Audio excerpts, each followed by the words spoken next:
පින්වත්නි අද මේ බෞද්ධ නාලිකාව තුලින් අපට ලබා දී තිබෙන මේ දේශනාව ඊටාම වැදගත් දෙයක්. මේකේ තියෙන්නේ මේ ශරීරයට අදාළ කරුණු 10 ගැන. මේ අපේ ශරීරය මේ කරුණු 10 පදනම් තමයි පවතින්නේ. මේකේ සාරවත් බවක් අපි ගවේෂණය කළාට ආත්මීය ස්වභාවයකින් හඹාගෙන ගියාට මේ කාරණා 10 තමයි මේ ශරීරය තුල ප්‍රකට වෙන්නේ. මේ ප්‍රකටතාවය උඩින් අපි ආටෝප සහිතව මේ ශරීරය සම්බන්ධ විවිධ එළඹීම් අපට තිබුණට මේ ශරීරය මේ කරුණු 10න් තමයි සමන්නාගත වෙන්නේ කියලා බොහොම පොඩි සූත්‍රයක්. පේලි 2යි තියෙන මුළු සූත්‍රයේටම. එතකොට මේ සූත්‍රයේ තියෙන සාරය අපි හොඳට දැක්කොත් අපිට මේ දැක්ම කියන්නේ ඊටාම දියුණු එකක්. ඒක අපි අපේම කය ඒ විදියට විමසා බැලීම තමයි කරන්න ඕනේ. ඇත්තටම මේක එක්තරා විදර්ශනාමය ක්‍රමවේදයක්. ඒ කියන්නේ දැන් අපේ සාමාන්‍ය විදර්ශනා පාටිපාටිය තියෙනවා ධර්ම ස්වභාවයේ දකිමින් ඉපදින බිඳෙන බව දකිමින් ඉපදින බිඳෙන කම මත පිහිටා ඒක පදනම් කරගෙන අනිත්‍ය වශයෙන් අනාත්ම වශයෙන් විමසන විදර්ශනා ක්‍රම තමයි තියෙන්නේ. ඒතර මෙතන මේ කියන කාරණා පදනම් කරගෙන විපස්සනා කරනවා හැර වෙන විකල්පයක් නැහැ වගේ එකක් තමයි මේ දේශනාවල කියන්නේ. ශරීරට්ඨ ධම්ම දසයිමේ භික්කවේ ධම්මා ශරීරට්ඨ කතමේ දස කාරණා 10ක් මේ කයට අදාළයි කියනවා. මොනවා කළත් මේ කාරණා 10 තමයි අපේ ශරීරයට අදාළ වෙන්නේ. ඉතින් මේ කාරණා 10න් සමන්නාගත වීම තමයි අපි දකිමින් වාසය කරන්න ඕන. සීතං මේ ශරීරයේ සීතල කියලා එකක් තියෙනවා. උන්හං මේ සාමාන්‍ය කෙනෙකුට තේරෙන විදියට මේ තියෙන්නේ. උෂ්ණේ කියලා එකක් තියෙනවා. සවිඥානික සත්වයාගේ ශරීරය ගැන මේ කියන්නේ. jigaccha. ඒ කියන්නේ මේක ධර්මතාවයක්. මේ ශරීරයේ ස්වභාවයක් සවිඥානික සත්වයාගේ. මේ ටික තමයි මේ ටිකට ඔරොත්තු දෙන විදියට මේ ටිකට අදාළ වෙන විදියට මේ කය ඇසුරු කරන කමක් තමයි මේ කයට අදාළ වෙන්නේ. jigaccha. ඊට පස්සේ තියෙනවා බඩගින්න කියලා එක. හැමදාම කන්න ඕන. ඒකට බෙදීමක් නැහැ. ಜಾති ආගම් වශයෙන් ස්ත්‍රී පුරුෂ වශයෙන් ගිහි පැවිදි වශයෙන් බෙදීමක් නැහැ. jigaccha. එක තැනක තියෙනවා jigaccha පරමාරෝග. ලෝකේ ලොකුම ලෙඩේ බඩගින්න කියලා. හැම වෙලාවකම කෑවම ආය බඩගිනි වෙනවා. කොච්චර කෑවත් මේ කය සවිඥානික කය පවතිනකම් බඩගිනින එක නවතින්නේ නැහැ. ඒක මේ ශරීරයට අදාළ තත්වයක්.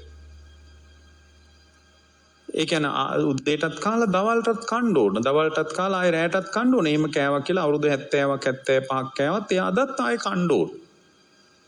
මේ සවිඥානික සත්‍යයේ ශරීරයේ තියෙන jigaccha බඩගින්න කියලා එකක්. ආහාර එපා වෙන්නේ නැහැ. jigaccha මේ ශරීරයට අදාළ දේ ගැන මේ කියන්නේ. පිපාසය හැමදාම වතුර බොන්න ඕන. නවත්තන්න බෑ. පිපාසය කියන එක මේ කයට අදාළ දෙයක්. මේ ශරීරයට අදාළ දෙයක්. ඊට පස්සේ කියනවා උච්චාරෝ පස්සාවෝ.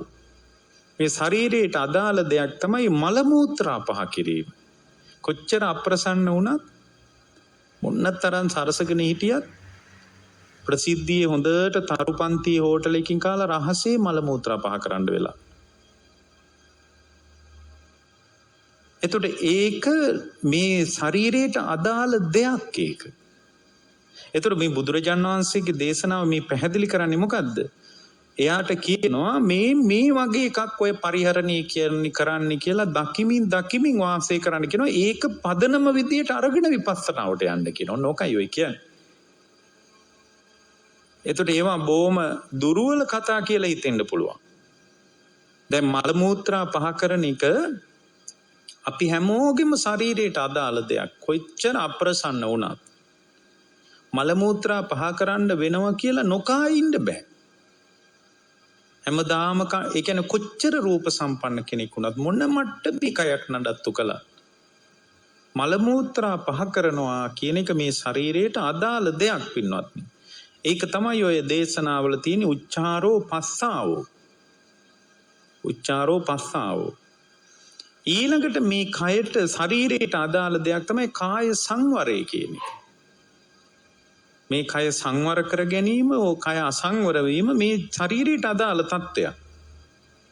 වාචසික සංවරය හෝ වාචසික අසංවර වීම මේ ශරීරයට අදාළ තත්ත්වයක්. වෙන දෙයකට බාහිරට අදාළ තත්ත්වයක් නෙමෙයි. දැන් අපි සමහරවිට හිතනවා මට මෙහිම මම හැසිරුනේ මෙන්න මේ බාහිර හේතු නිසා. එහෙම කාටවත් කියන්න බෑ. ඇයි කියන්න බැරි? ඒක මේ සවිඥානික සත්වයාගේ ශරීරයට අදාළ දෙයක්. සවිඥානික සත්වයාගේ ශරීරයට අදාළ දෙයක්.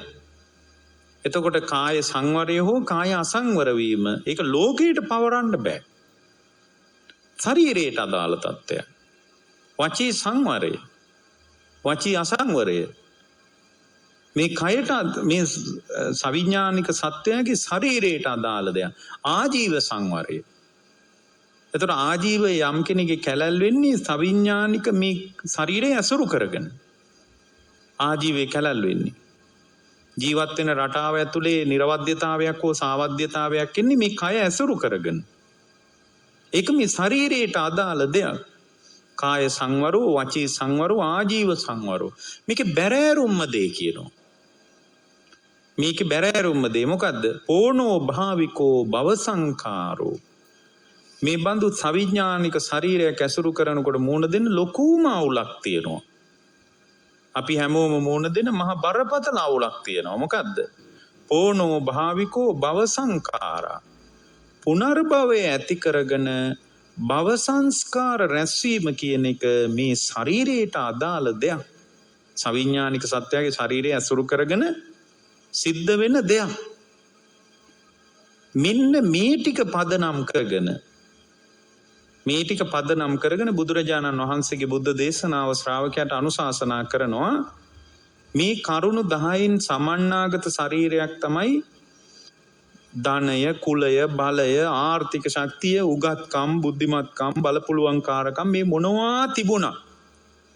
මේ ශරීරයේ මේ කාරණා 10ට අදාළයි කියලා දකින්න කියනවා. ඒකෙන් ලස්සන දෙයක් වෙනවා.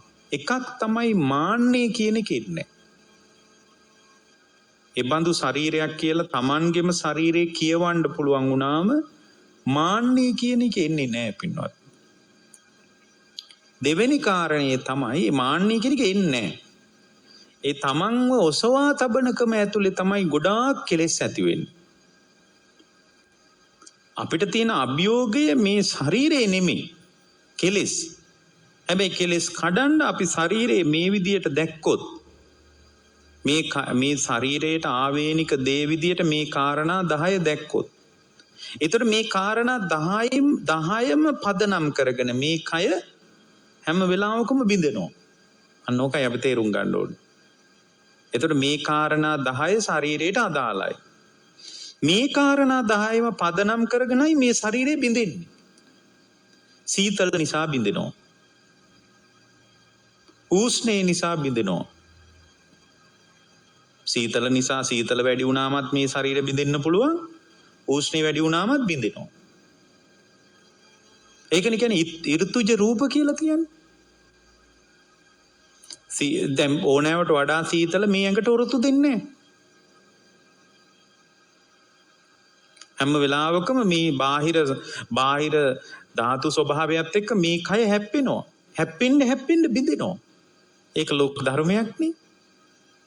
එතකොට මේ ශරීරයට අදාළ දෙයක් තමයි සීතල උෂ්ණේ. මේ සීතල නිසාත් මේක බිඳිලා යනවා. උෂ්ණේ නිසාත් මේක බිඳිලා යනවා. බඩගින්න නිසාත් මේක බිඳිලා යනවා.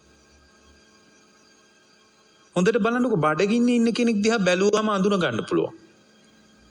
ඇකිලිලා යාගේ ඇඟ. බිම් බලාගත්ත නිකන් හැකිලිච්ච දෝමනසසහගත කයක් එයාට තියෙන. ඒකනේ අපි සාමාන්‍යයෙන් කෙනෙක් දිහා බලලා ඇයි උඹ කැඳ බීලාද කියලා හැවි ගම්මේ මිනිස්සු.